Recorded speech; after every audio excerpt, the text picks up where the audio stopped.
Welcome to Ability Assistance. My name is Phyllis Jones, Chair of the North Andover Commission on Ability Assistance. And I'm Stacy Leibowitz, Secretary of the North Andover Commission on Ability Assistance. Our guest today is Officer William Gordon from the North Andover Police Department. Welcome. Glad to be here. Now, we're glad to have you. Now, can you just tell us a little bit about the unit that you work for? So with the North Andover Police Department, we started what they call the Community Impact Unit. So what that does encompasses anything you can kind of think of in town, working with juveniles, working with seniors, diagnosing problems in the town, traffic complaints, putting together proposals to reduce crime. So we encompass a lot of things that patrol doesn't take care of. Okay. So you are the go-to folks if it's not patrol, basically. Pretty much. It's so we leave a lot of Cover business. a lot. Yes, we leave a lot of business cards in town, and our phones ring off the hook. Are you folks the ones who work with Deanna? Yes. We had her on about a year or two ago at this point. I think probably about 2 years ago. To and talk she's- about how she helps you folks Absolutely. interact community. from a psychological Sure. standpoint with the residents, which I'm sure you find to be a tremendous help. Listen, they are so instrumental in what we do, and some of the mental health needs that came out of COVID. Yes. Big help. I couldn't imagine where we'd be without them or without that unit. I can tell you that. No, Yeah. I can only imagine, because it's the silent disabilities that we have been focusing a lot on. I mean, I can't imagine what it would be like if, you know, one of your officers pulled somebody over who happened to have somebody in the car who was on the spectrum, and they see the lights and the sounds, and the last thing that officer wants to do is use, even if it's not truly, you know, excessive force, it might be felt like by that person, and then how that officer would feel after the fact. Absolutely. Right. It's the understanding, I think, between both, like how the officer, what the education obviously is on your end, to be aware, does this child or person have a disability that's unseen, and how to react, and also for the child and the parent in the car. So I think it's that relationship and being able to reach into the community to address those, and especially in the face of COVID. There have been so many more silent disabilities and mental health issues. And people get taken advantage of so much, and the main reason we brought you on is to talk about our, you know, the tongue-in-cheek topic that a lot of us talk about, but it's really not tongue-in-cheek, is scam artists. Yes. And I appreciate the opportunity in speaking on this today, because we want everybody, not only in town, but the Merrimack Valley, Massachusetts, to kind of know and get a feel of kind of what's out there, and let's stay ahead of the game. Yes. So specifically speaking, one of the main scams going on now in the Merrimack Valley is the Amazon scam. And I'm sure people keep saying, well, you know, Amazon. So typically what happens is you'll get a call or a text from Amazon saying, hey, your account's had some fraud, go against it. So we tell people all the time, listen, any text or any phone call you get, first of all, in caller ID market we have here on cell phones, if you don't recognize the phone number, let's let it go to voicemail. Yeah, because they're getting better in terms of it'll come up with a Lawrence number or an Andover number or Methuen, for example. So you're thinking, okay, it's a local call, Right, so it's valid. and then, you know, you'll pick it up, but they could be in Taiwan for all you know. Correct. So by allowing it to go to voicemail, you can kind of at least begin the screening process to the scam, as I like to say. So kind of let it go to voicemail if you can. And usually those people don't want to talk to a voicemail. They usually hang up or and go from there. However, we understand people do sometimes answer the phone or respond to the text. What those scammers prey on is your panic, okay? Right. Your panic. And by you panicking and going, oh my God, my account's been compromised, what am I gonna do? You should initially have some kind of verification process, okay? So what we tell people all the time is, again, so if the chance you did pick up the phone, You'd be like, yeah, thank you, I'll handle it. Hang back up real quickly, okay? We always say, go to the legitimate website. That doesn't mean that's the website that's in the text message. Right. All right? But if you have an account, and most of us do on the websites and things like that, you're going to your account to log in because that's where your banking information is tied to. That's where your account is tied to. And usually Amazon, and trust me, my wife, Amazon Prime since COVID, all right? I think that's true for all of us. It's like when you watch the truck go up and down the street, it's like, wait a second, you're not stopping. Absolutely. And again, it's got drop downs of what you've purchased or what you ordered, and you can track. So these things, them preying on your panic is the first thing. So you've got to kind of slow things down to go, okay, have I really been compromised or am I being scammed right now? Well, guess what? Having that delay, hanging up the phone, letting it go to voicemail, actually kind of vetting it yourself by going to the website yourself, kind of puts you in a good position right then and there. Right. So again, we're trying to stay ahead of the curve, but however, people still fall prey because they pick up the phone. And I like to say, these scammers are so good at what they do. Once you begin to hear their voice and they interact with you, they kind of know sometimes how to get a hold of you, saying, hey, you've gotten four packages to your house, supposedly picked up, and we're trying to go and alert somebody, and we're going to transfer you to our fraud department. So now you're really in panic mode, going, oh man, they're putting me. Hey, we just need your account information. So and that's right there, because they should have that information handy. They shouldn't be asking you for, oh, your social, or there are those red flags as soon as they rope you in. And you were saying a statistic earlier when we were talking offline about how many times somebody is scammed. So yeah, what is it, 37 seconds? Every 37 seconds here in the United States, someone's being scammed. Someone's being scammed, huge. Which is, and they're saying in terms of monetary cost, you're talking in the billions of dollars now of scams. Technology's here to stay, and people are finding a way to get through that technology to separate us from our money. So we have to stay ahead of those things. Or even just our identity.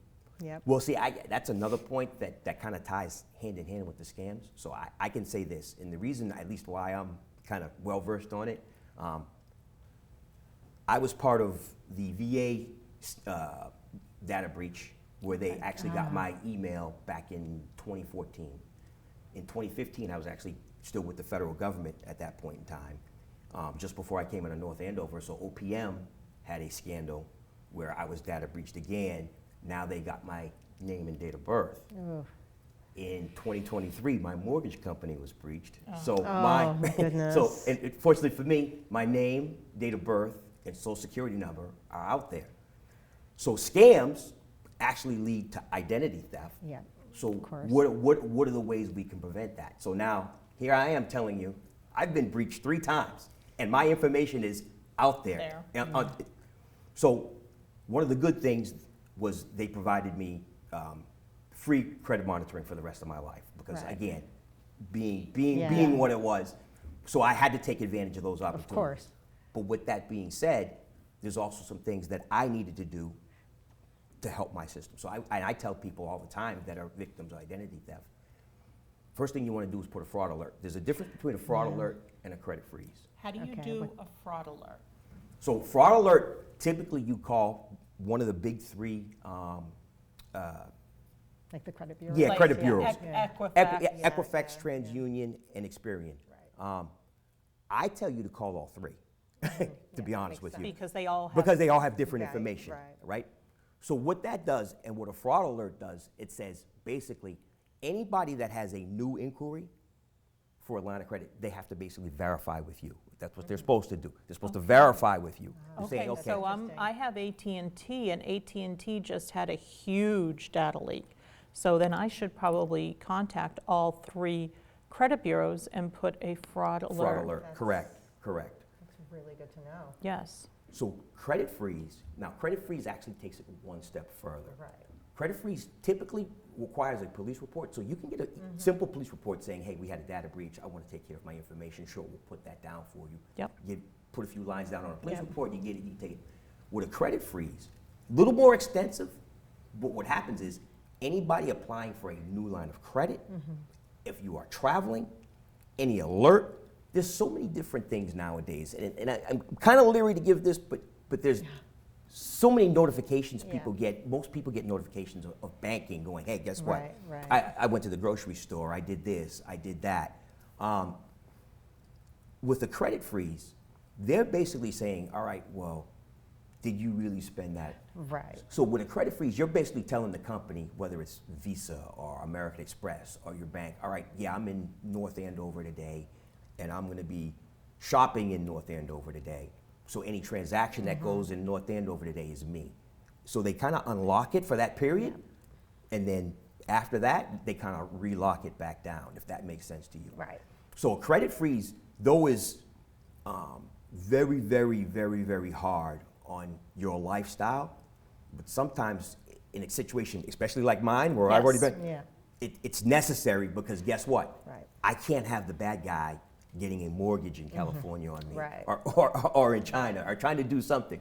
So there are two specific things you can do to help you, but you have to stay ahead of the game.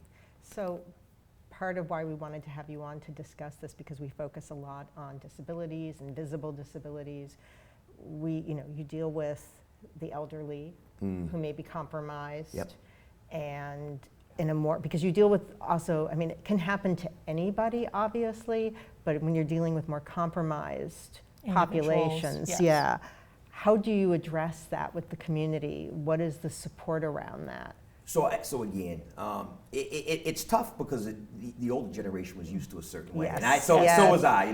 Same I'm here. a 70s baby and adapted to the technology. Yep. That's Gen good. X. Gen X, Exactly, yep. Exactly. So it was a difficult adjustment. Yeah, So yeah. looking at my parents and getting them to adjust to the technology. And It's to even get harder. used to- yes. So it's actually breaking things down step by step with them. So whether it's a family member or someone from one of us from Yes. Community Yeah. Impact reaching out and saying, hey, Officer Gordon or Officer Wilson, we have this situation. We'd like you to follow up with something. Guys in patrol will do that too, saying, hey, listen, we this person thinks they've had their data breached. Can you have an officer respond out and tell them the best course of action? We do have pamphlets and things at the police department. But most guys are very well versed in saying, hey, guess what? Well, what happened? Explain to me the story. Were you scammed or not? Well, I think I prevented a scam. Okay, well, this is what you want to do. Whoever you're banking through, do me a favor. Go through your bank, talk to them, or go into the bank themselves. Talk to them to verify your account hasn't been hacked. So again, it's always a checks and balance thing, and getting as much information as possible. I can tell you my other job, the real job, is working for the Commonwealth. And with my job, I have to talk to people and obtain information from them that could be considered scary but they also have a online system that only they have access to on the front end. I only have access to it on the back end. So if somebody is concerned, the first thing I say to them is, I understand, I get it, give me 5 minutes, I'll put the questions in on the back end. If you really are who you say you are, you can go on the front end, answer the questions, and then it'll ping me when it's done. And this way you know that the questions I had were legitimate. Listen, no one should be asking you any personal information. So when people start asking for your social security number, red your date of flag. birth, passwords, Yeah. companies already have that. Yeah, they already have Even that. employment Sure. information. It doesn't Yep. even have to be social security number. It doesn't have to be the big ones. It could be just something as simple as, did you work at XYZ Corporation and what were your dates of work Yep. there? Because they can take that and throw that onto some sort of an Right, application. absolutely. And like you say, we're trying to, what it really boils down to is protecting your identity in this Exactly. cyber age. And it's Right. really, really tough. And like I say, the scammers keep getting better and better and better. But the only way sometimes to take action is to stay ahead of it, prevent it. right. And the only way to prevent it is by not dealing with them, not again, don't leave your voice. Again, I don't think I touched on that. And we Right. really, The we- AI, I was gonna the say AI, the AI. yeah, because the minute you started dialoguing nowadays, event of AI now, it's a market we haven't really dealt with too much right now. Right. But I can only imagine the uptick because we're kind of in political season, and we start talking about political spoofs So of those. given that, with the AI, I mean, we're so used to in Gen X, hi, you've reached Phyllis Jones. I'm not available to take your call right now. Please leave your name, number, and a brief message, and I'll get back to you as soon as possible. They've got that now. They could pull that off. So Absolutely. we should probably, if we really want to be vigilant, change our outgoing message from our voice to the computerized voice of, the caller at. Absolutely. Fill in the blank number. Yeah. Yes, like I said, there's many ways to skin that cat. I'll be honest. I don't even. The number I give out is the number I give out. I don't even put my voice on anything. So it's kind of just, you've reached the North Andover Police Department, and it goes. You'll plug in my numbers, and it goes straight in. Because again, I'm very cautious about having my voice recorded, just like you folks are, and then having it utilized back on me. And you guys kind of talked on some of the older people. As kind of like a grandparent scam. Now you're worried about your got to bail your grandkid out. Yeah, type of thing, yeah, because you hear their voice and you're going, well, they must have my grandchild because I heard their voice. So it's educating parents, grandparents as well, that something like, because I've seen it in the news, but maybe doing some kind of trainings around that to make sure they understand. It's like, don't fall for that. Like, get off the phone and call your grandkid directly. Bingo. Like you say, going to the account, going to the person directly to make sure before you do anything else. Yeah, again, like I said, the police very rarely, we're not calling you like that. Yeah, you're gonna show up at the door. Any IRS scam, and I would tell you that's what, and they prey upon, as I said, that panic. Yes. That panic in you that goes. Oh my goodness, my social security number has been, compromised. Well, not even compromised. The IRS has canceled my social security number. Right, which is not a thing. Yeah, my father, my father has passed away now 12 years ago. His social security number is his social security number, but the IRS knows that that person is no longer with us. Right. So, if that social security number comes up, they're flagged on it already. Yeah. But people need to understand the IRS is never going to cancel your social security number. Yeah. There's important education, I think, that needs, but it's like you say, you have to stay one step ahead of it, because then there's something else that they're going after. There's always something cooking. As I said, we're sitting here talking about Amazon today, but what's it going to be tomorrow? And we're talking of AI scams because we know they're being developed, but again, I don't have the information to go, okay, well, this is the AI scam that's out there. Right. Yeah. Right. No, and you're absolutely right when it comes to political season coming up. You have somebody who is a strong supporter of this person or that person, okay? I know personally, because I am politically involved, I get a ton of texts almost on a daily basis. Hi, I'm so-and-so, and I'm running for, Congress in such and such district, which is 99.999% of the time not even in Massachusetts. It's usually somewhere in North Carolina or Georgia or, someplace that maybe I've been to, but I've never lived in my life. And, they've included their picture, so now they're trying to validate, okay, this is actually a real person, and here's a link, and those links are they're getting very good. Yes. Yeah. Something as simple as a period or a dash in the link, and that's when most people don't understand. I know people say, well, if I hover over the link and take a look at it, I say, guess what? Doesn't mean anything. It means nothing to me. Get rid of it and follow up with whatever. Separate. Do your own Google search. Do your own investigation. If you really want to support that individual, then go to their website. Right, go directly, do the search yourself. Again, it comes back to doing the homework yourself. I mean, I've seen those emails, it brings me back, and I haven't gotten them recently, but I would get these emails supposedly from CVS with a link, but it was pretty badly done because I could tell there were misspellings in the email. And it's like, why are they reaching Or out if- to me about A, if- B, and C? yeah, It's not real. Or if Delete you're and block. looking at an email that supposedly came from you or to you, and you're looking at it, and it's like, wait a second, how did this even get through to me? Yeah. Because it's not properly spelled. Yep. Not Or, real. or Not how is real. it that this really came from A, B, my, and C, yeah. my doctor's office? Because when I get an email directly from my doctor, it says @ and I can tell what exactly it is.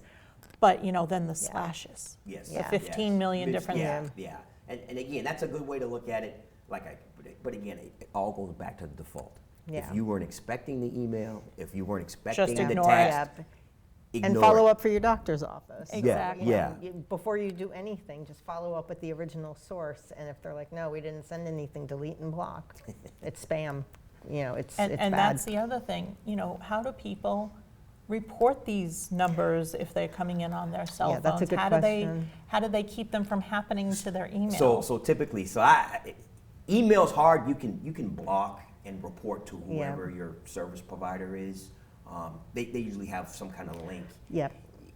Not so much in the email itself, but hey, report this as spam or delete this. Cell phones, actually a little easier. On Apple, in your call log, right? And if I was to take out my Apple phone right now, you'd see missed calls, how many missed calls I have Right. from unknown numbers. Yep. Over there in the information, there's an I on the Apple phone.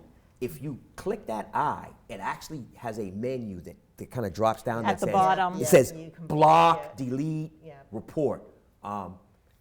So those are the things that kind of get reported back to AT&T or Verizon or whoever your service provider is, to say, hey, this is a scam. I don't know who it is. I don't want to deal with them. Yep. Those are usually the best way to report back to the companies to say, okay, well, guess what? This is what I had.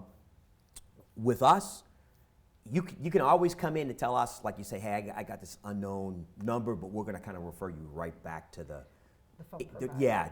the phone provider. Kind of same thing with your internet provider. Right. With those things. But again, I'm a big fan of blocking. If I don't know the number, I'm sorry. And if it's my family members calling from somebody else's phone, I say, well, you should have texted me, or you should have Exactly. you text your sister or something To reach to get. I don't know You who never it is. know. You You don't never- know. yeah. I don't know who it is, and in the law enforcement world, if I don't know it, I distrust it. And I'm sorry about that, but that's the truth. No. That's the world we live in. It's unfortunate, Yeah. but it is the world we live in, and it's best to be safe and do that, and maybe upset your relative a little bit, and then hear back later. But like you said, maybe have the other person who's the sibling or whatever text, because you're not sure, and it's better to be safe than sorry. Yeah. So it makes What's sense. the best way to get information out to people who are of different abilities, regardless of their age, who still have cell phones because they need them? Yeah. My son has he has different abilities, but he has a cell phone because that's how he can Yeah. get in touch with me, get in touch with you, get in touch with Auntie Stacy, as he likes. Yeah, and it's the same for my sister as well, and she has a developmental disability. She has a smartphone with she has some limited capacity, but she gets those calls and Yes, emails too. yeah. So reaching out, educating, helping people to understand. And I understand it's not a perfect world. Yeah. No, in a perfect world, we could be able to block these calls and Yeah, screen them automatically, out. yeah. But calls still get filtered through to you. Empowering yourself with knowledge and kind of having kind of this talk about it and getting information out there to people, getting information out there to your family members. Sometimes doing your own research. But the problem with doing your own research is now, am I trusting the website I Yeah. go on, and are they giving me You go down the rabbit hole. Yes, yeah, are they giving me the latest information on what I have? So it's really a delicate balance as to what we can do and what we can't do and what we can provide. Do you do trainings in the community around these, like going to the new Elder Center, or, So- things like that? We do. My partner actually just last week went and kind of did a scam presentation, something similar to this, but it was more targeted towards the elderly as Yeah. opposed. Yes. So But still, that can be a vulnerable, and so- it's not to, because we're all rapidly moving into. Yeah, no, Exactly. no. But, so some people might be more aware than others, but if you deal with people who may be borderline, they have dementia, or there are some concerns cognitively, or somebody with a disability who's aging, getting out there and doing trainings Or what may be about helpful. even at the, believe it or not, middle school and high school Yep. or elementary Yeah. schools? So yeah, That's a good so point. we're consistently training in those schools, but usually it's just the younger demographic. I like Right, to say. right. It's not the demographic or the total audience that we'd like to reach. Again, due to some of the financial constraints sometimes and time constraints that we have, it can get difficult to kind of group people together. Which is sometimes. why we're doing this Yeah. program, because Yep. believe it or not, this program can reach as far as YouTube can reach, because wow. one of, or even the Comcast, not Comcast, what is it? Roku? No, No. it's the station. Podbean? Yeah, it's a station. You'll hear me say it at the end of it. But It'll be on the, yeah, but I mean, realistically, for example, my mother lives in Virginia. I have family in Australia. If they can pick up those signals, now They can see you've it. just given information to such a wide audience Yeah. that goes just beyond North Andover. So you've actually done something you want to do and get that That's good. information That's out good. there as much as humanly possible. And I thank you guys for that opportunity. No. Thank you for being Yeah. here, because this is really, critical it's critical information. to know. Now, I was going to ask you, I have AT&T, and I know with AT&T, I have an app that I can put on my phone that's AT&T specific, where it will alert me to spam calls in Yes. advance Yes. and do all sorts of other things for me in advance. Should people talk to their carriers to see if their carriers Yeah. have I would. something I would. similar? I would think, and honestly, I would think most carriers, and I'm like you, I have Verizon. yeah. so- Yeah. I have AT&T, and they do a tremendous job of saying spam risk right then and there. Yeah. So that, and by having something as simple as that, Yes. kind of gives you a heads up to go, you know what, I'm Not gonna it goes make it back. up. Maybe I'm not. See that big spam coming across your phone, because I have that with Verizon. Yeah. So, and it probably can't hurt to look at your provider's yeah. website. And your credit report every yep, so often. so- Well, you get one from yearly from any credit Yep. agency, Yep. one of the big Yep. three that you want to go through. So again, I look at it more than that. I want to be Right. aware. I want to know what's going on. Well, especially in your position, I would think you need to be hyper sensitive. Hyper aware, especially Yeah. with what's happened to you. Yeah. So you're able to share that experience. We're really so grateful for you being Yes. here. Unfortunately, our time is winding down. It goes very quickly, but we're so appreciative for you're telling everybody this information. Are there any closing comments that you have? Any final thoughts? No, I just kind of recap. Listen, let's cyber world is here to stay. Yes. It is. So let's be extra vigilant Yes. in what we do. So if that means, like I said, not responding to texts or letting that call go to voicemail, you're actually stopping the scammers. Yeah. Stopping the scammers and stopping the identity theft from happening. If you can do those things, you're on the road, the right road. That's great. All right? That's No, thank good. you so much. Thank you. Thank you, folks. I appreciate it. You can reach Officer Gordon at Background Investigation Unit, Community Impact Unit at 978-683-3168. If you're looking for anybody at any Commonwealth office, simply go to mass.gov and search for the office that you're looking for. We want to have a big thank you to our crew this month from GLTS, Alex Santiago, GLTS alum, John Kafori, from Northern Essex Community College, and I hope I don't mess this up, Cassie Buwanano, from Curry College, Carly Jones, and from North Shore Upper Academy, Zachary Jones. Thank you all. Join us next month as we speak with our newest select person member, David Kress. And then that will round out our 2023-2024 season. Amazing. I know. We're already looking towards our 2024-2025, and we're planning, believe it or not, towards our Yay, our 50th episode come Very 2025. exciting. And just a reminder, we're consistently looking for new topics to explore here at Ability Assistance. We truly would love to know what topics you want to have information about. If there's any sort of a specific topic that you would like to learn more about, please contact me directly at pjones@northandoverma.gov or call me directly, 978-494-0136. In addition to watching through your cable station, you can catch all of our programs on demand. YouTube, it was the Cablecast app, through your Roku and Apple TV, Town of North Andover websites, the Commission's Facebook page, North Andover CAM's website, and all of our programs are also rolled out audio as podcasts on Podbean. From all of us here at Ability Assistance, thank you. See you next month.